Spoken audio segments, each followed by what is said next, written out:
दोस्तों, अंग्रेजी में एक कहावत है, ब्रेक द बैंक। इसका मोटा मोटा मतलब है किसी मकसद के लिए सारे संसाधनों का इस्तेमाल कर लेना। ऐसा लगता है कि इस कहावत का जन्म गुल्लक में बचत के पैसे जोड़ने और ज़रूरत पड़ने पर उसे तोड़ देने के चलते ही हुआ होगा।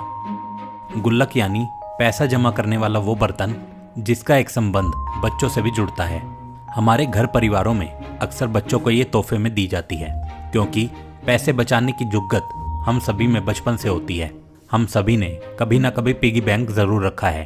सबसे ज्यादा खुशी तब मिलती है जब सिक्कों की जगह कभी बड़े बुजुर्गों से मिले नोट उसमें डालने का मौका मिलता था। पॉकेट मनी आगे चलकर भले ही सैलरी बन गई, लेकिन बचपन में पिगी बैंक में बचाए पैसों की खनक आज भी मन को सुकून देती है। लेकिन क्या आपने कभी सोचा है कि वो गुलाबी पिगी बैंक पिग यानी सुअर के आकार का क्यों होता है, या उसे पिगी बैंक ही क्यों कहते हैं? आमतौर पर लोगों को नापसंद आने वाला ये जानवर बचत का इतना बड़ा प्रतीक कैसे बना? नहीं जानते ना? कोई बात नहीं, फैक्टिव वर्ल्ड में आज हम आपको इसी बारे में बताएंगे। लेकिन इससे पहले आप लोग हमारे चैनल फैक्टिव वर्ल्ड को सब्सक्राइब कर लें और साथ ही बने इस बेल आइकन को प्रेस करें। और दोस्तों, इस वीडियो को एक लाइक जरूर करें। तो भाई ऐसा है, इसके लिए थोड़ा इतिहास टटोलना पड़ेगा। बात शुरू होती है 15वीं शताब्दी से। यूरोपीय देशों में तब घरों में धातु या शीशे के बर्तन इस्तेमाल नहीं होते थे। उस दौर में धातु महंगे होते थे, लिहाजा बर्तन बनाने के लिए उस दौर में नारंगी रंग की चिकनी मिट्टी का इस्तेमाल होता था, जिसे PYGG यानी पिग बोलते थे। अब आप सोच रहे होंगे कि बर्तन और उसकी मिट्टी का गुल्लक से क्या लेना देना। तो सुनिए, बात कुछ ऐसी है कि उस टाइम बैंक का चलन नहीं था।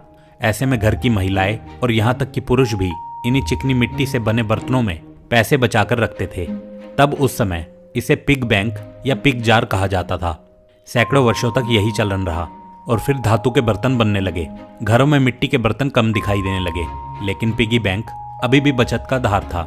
19वीं शताब्दी में जब धातु के बर्तनों ने बाजार पर धाक जमा ली, तब भी लोगों में पिग बैंक की मांग थी। 19वीं सदी में जब अंग्रेजी कुम्हारों को पिग बैंक या गुल्लक बनाने के ऑर्डर प्राप्त हुए, तो उच्चारण में हुई गड़बड़ी के कारण उन्होंने PYGG, जो चिकनी मिट्टी का नाम है, उसे पिग यानी सुअर मानकर पिग के आकार जैसा गोल मटोल गुल्लक बनाना शुरू कर दिया। क्योंकि अंग्रेजी में सुअर को पिग कहा जाता है, तो भाषा में हुई गड़बड़ी के कारण उन्होंने PYGG पिग को PIG पिग समझकर सुअर के आकार का गुल्लक बनाना शुरू कर दिया।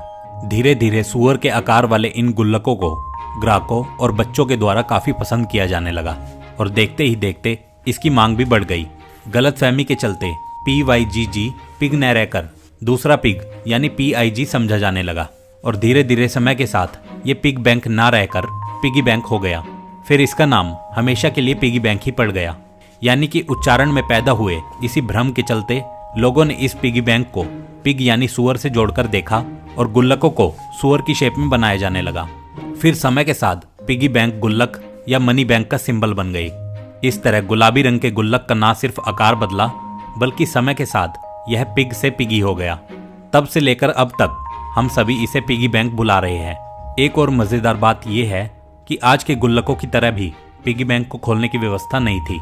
यानी पैसे डालने के लिए एक छोटी सी जगह बना दी जाती थी और निकालने के लिए इसे तोड़ना पड़ता था।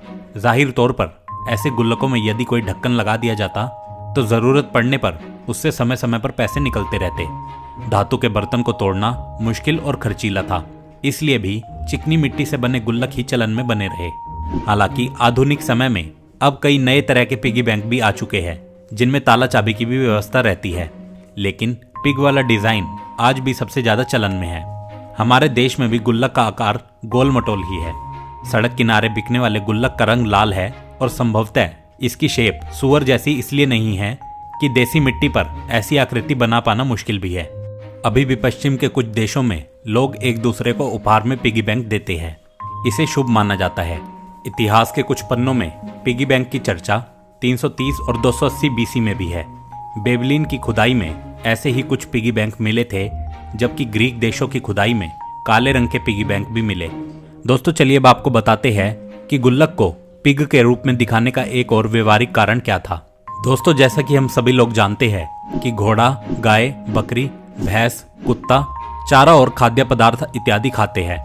इसकी लागत इन्हें पालने वालों को सहन करनी पड़ती है। उसके बाद ही ये जानवर किसान के लिए कुछ धन अर्जन करने का स्रोत बनते हैं। लेकिन क्या आप यह बात जानते हैं कि भारत के ग्रामीण इलाकों में एक ऐसा जानवर पाला जाता है जिसको रखने में कोई लागत नहीं आती। भारत के ग्रामीण इलाकों में सूअर पाला जाता है, लेकिन इसके मालिकों को इसके लिए कुछ लागत सहन नहीं करनी पड़ती, क्योंकि ग्रामीण इलाकों में रहने वाला सूअर इसके मालिकों द्वारा खुला छोड़ दिया जाता है, जो कि उस इलाके में घास फूस, मल और शादी जैसे मौके पर फेंका गया भोजन इत्यादि की मदद से अपना पेट भर लेता है। इसका मतलब ये हुआ कि सूअर के मालिकों को सूअर रखने में किसी भी लागत को सहन नहीं करना पड़ता, यानी कि 100% बचत।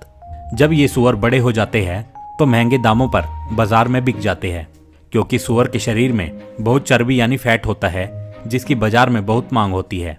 इसी प्रकार सूअर रखने वाला व्यक्ति बिना किसी लागत के सूअर पाल कर बड़ी मात्रा में बचत कर लेता है। इसलिए भारत में सूअर को गुल्लक के रूप में दिखाया जाना बिल्कुल सही प्रतीत होता है। हालांकि भारत में लागू होने वाला ये कंसेप्ट विकसित देशों में लागू नहीं होता और सूअर के मालिकों को इन्हें पालने के लिए बड़ी मात्रा में धन खर्च करना पड़ता है। भारत में लगभग हर घर में कम से कम एक पिगी बैंक जरूर होता है, जिसका सीधा मतलब बाजार इत्यादि जगहों पर मिले खुले सिक्कों को जमा कर बचत को बढ़ाना होता है। कुछ घरों में तो हर बच्चे को एक पिगी बैंक या गुल्लक दे दी जाती है। इसका सीधा सा मतलब बच्चों में बचपन से ही बचत करने की आदत को बढ़ावा देना होता है।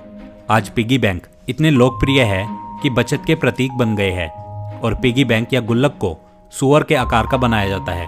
कई मामलों में तो बड़े बड़े बैंक और वित्तीय कंपनियां अपने बचत उत्पादों जैसे म्यूचुअल फंड, बचत खाता, बीमा पॉलिसी इत्यादि को बेचने के लिए पिगी बैंक को लोगों के रूप में विज्ञापनों में छापती है, जिससे ये बताया जा सके कि ये उत्पाद और योजना उनके लिए निश्चित रूप से लाभदायक है।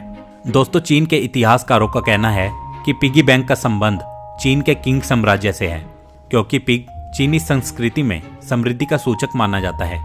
ऐसे में लोगों ने सिक्कों को सुरक्षित रखने के लिए पिग के आकार के बर्तन बनाने शुरू किए।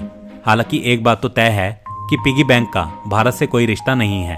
भारत में बच्चों के खजाने का नाम गुल्लक है।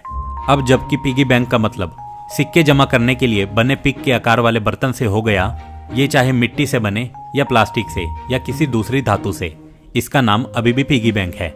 हाँ, ये जरूर है कि समय के साथ इसके आकार और बनावट में काफी बदलाव आया है और अब तो ऐसे गुल्लक भी उपलब्ध है जिन्हें फोड़ने की जरूरत नहीं पड़ती। इनमें एक ढक्कन होता है जिसे खोलकर पैसे निकाले जा सकते हैं। तो दोस्तों, ये थी पिगी बैंक की पूरी कहानी, या यूं कहे तो पिगी बैंक का इतिहास। दोस्तों, अगर आपको ये वीडियो अच्छी लगी हो तो इस वीडियो को लाइक करें और जितना हो सके